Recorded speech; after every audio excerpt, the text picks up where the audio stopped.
Marbles, a curious blue baby monkey, decided to surprise his mother for Mother's Day by making her a cake.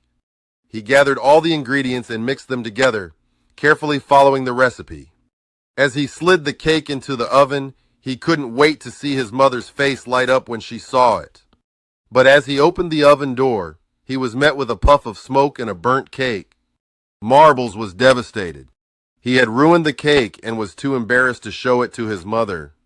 But as he sat in the corner feeling defeated, his mother walked in and saw the burnt cake. She smiled and said, "Marbles, it's the thought that counts, not the outcome.